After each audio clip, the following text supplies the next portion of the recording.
ጠቅላይ ሚኒስትር አብይ አህመድ የንግዱ ማህበረሰብ በመዋጮ የመሰረታቸው ባንኮች አራጣ አበዳሪ እንዳይሆኑ የንግዱ ማህበረሰብ ሊያርቃቸው ይገባል ብለዋል። ጠቅላይ ሚኒስትሩ ይህንን ማሳሰቢያ የሰጡት በትላንትናው ዕለት ከመላው ሀገሪቱ ከተውጣጡ የንግዱ ማህበረሰብ ተወካዮች ጋር በነበራቸው ውይይት ከተሳታፊዎች ለተነሱ ጥያቄዎች ምላሽና ማብራሪያ በሰጡበት መድረክ ላይ ሲሆን ሙሰኞችን ለመቀነስም ቢሆን የንግዱ ማህበረሰብ ከመንግስት ጋር መተባበር ይኖርበታል ብለዋል። ሪፖርተራችን ፍስሐ ደሳለኝ ይህንኑ የውይይት መድረክ የሚያስቃኝ ተጨማሪ ዝርዝር መረጃ አሰናድቷል።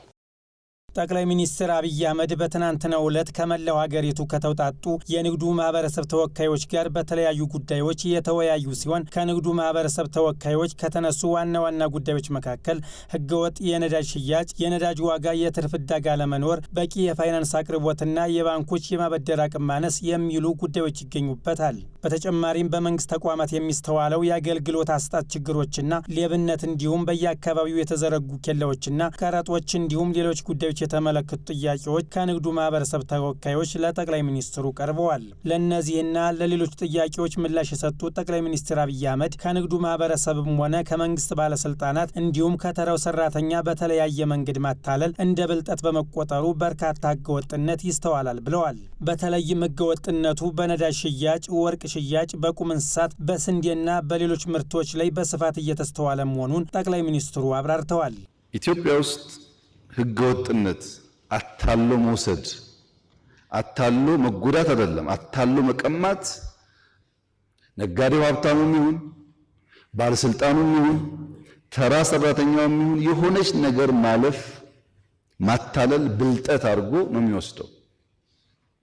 በዚያ ምክንያት ብዙ ህገወጥነት አለ። የኛ ሰዎች ለኢትዮጵያውያን ተብሎ በሰብሲዲ የገባውን ነዳጅ አስበውና አቅደው ወደ ሁሉም ጎረቤት ያወጣሉ። ሁለት ነገር መሆን አለበት።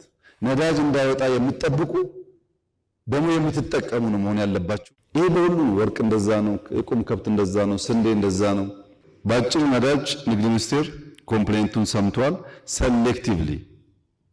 ሰሌክቲቭሊ የኛን ስጋት በሚቀንስ መንገድ ይፈተዋል የሚል እምነት አለኝ። እኔም ፎሎ አደርጋለሁ። ባለፉት 7 ዓመታት ባንኮች ከሚሰጡት 80 በመቶ የሚሆነው የብድር መጠን ለንግዱ ማህበረሰብ የሚቀርብ መሆኑን የገለጹት ጠቅላይ ሚኒስትሩ አሁን ላይ የንግዱ ማህበረሰብ የመበደር አቅም እያደገ በመሆኑ የፋይናንስ አቅርቦት በቂ አለመሆኑን መንግስት ይገነዘባል፣ ወደፊትም የሚታይ ይሆናል ብለዋል። በሌላ በኩል በንግዱ ማህበረሰብ በራሱ የገንዘብ መዋጮ የተመሰረቱ ባንኮች አራጣ አበዳሪ እንዳይሆኑ ባለሀብቱ ሊገድባቸው ይገባል ብለዋል። ፋይናንስ በሚመለከት የምናስተካክለው ለኢንዱስትሪ ስንት ፐርሰንት ለግብርና የሚለውን ተወያይተንበታል። አሁን ችግር ያለ ይመስለኛል እናያለን። እሱ ከእናንተ ውስጥ የባንክ ሼር ነው እንግዲህ ቁጥራችሁን አላውቅም፣ ቢያንስ ግን 20% እዚህ ያለ ሰው የባንክ ሼር አለበት።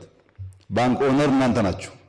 ባንኮች ማስተካከል ያለባችሁ እናንተ ናችሁ። አራጣ አበዳሪ አትሁኑ፣ ብላክ ማርኬት ነጋዴ አትሁኑ ብላችሁ ማድረቅ ያለባችሁ እናንተ ናችሁ። በኢትዮጵያ መንግስታዊ ሌብነት አለመኖሩን በድጋሚ የገለጹት ጠቅላይ ሚኒስትሩ ጉቦ በሚጠይቁ የመንግስት ተቋማት ሰራተኞች ላይ አስፈላጊው እርምጃ እየተወሰደ ነው ብለዋል። ማገልገል ችግር አለብን። ሁሉም ጋር ያለ በሽታ ነው። አብዛኛውን ሰርቪስ ቨርቹዋል እናደርገዋለን። ሌብነት ይቀንሳል፣ ኤፊሽንሲ ይጨምራል። ሌብነቱ ግን 50% ያለው እናንተ ጋር ነው። በትንሹ 50%።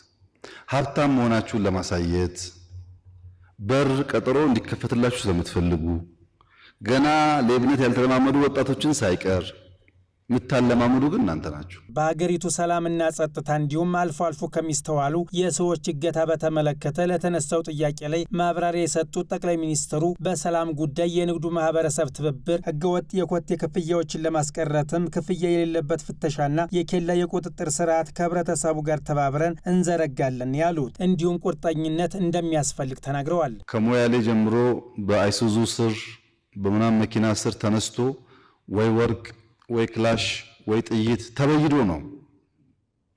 ተበይዶ ተጭኖ ይመጣል። ምንም ኬላ ከሌለ በየቀኑ አዲስ አበባ ብዙ ፈንጅ ብዙ ቦምብ ይገባል ማለት ነው። ለእናንተ ኢዚ ይሆናል፣ ግን ሰው ይቀጥፋል።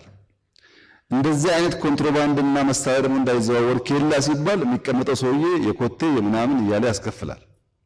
ክፍያ የሌለበት ግን ፍተሻ የሚደረግበትን መንገድ እንዴት እናመቻች የሚለውን አብረን እንሰራለን። ጠቅላይ ሚኒስትር አብይ ጨምረውም ከተሽከርካሪ አስመጪዎችና መገጣጠሚዎች የስራ መሬት አሰጣጥ እንዲሁም በእንስሳት መኖ ላይ ባት መቆረጡ በእንቁላልና ወተት የዋጋ ንረት ጋር የተያዙ ጥያቄዎችና ቅሬታዎች ትክክል መሆናቸውንና ማስተካከያም እንደሚደረግበት ጠቁመዋል። የመኖ ችግር ሊነሳ አይገባውም። ማምረት እንችላለን። መኖ የሁሉንም እንዴት እንደሚፈታ እናያለን። ከሌማት ጋር እህት ያነሳሽውን እንዴት ሰምቻለሁ፣ ኮምፕሌንቱን እናያለን። አይተን መፍትሄ እናበጃለን። በእኛ በኩል አንዳንድ ህጎች ሲወጡ አንደኛውን በር ይዘጋሉ፣ ሌላ ደግሞ ችግር ይፈጥራሉ። ጠቅላይ ሚኒስትሩ በማጠቃለያቸው በንግዱ ማህበረሰብ ተወካዮች የተነሱ ዋና ዋና ጉዳዮች ላይ በቀጣይ ከሚኒስትሮቻቸው ጋር ተወያይተው መፍትሄ ለሚያሻቸው ጉዳዮች ማስተካከያ እንደሚደረግባቸው ገልጸዋል።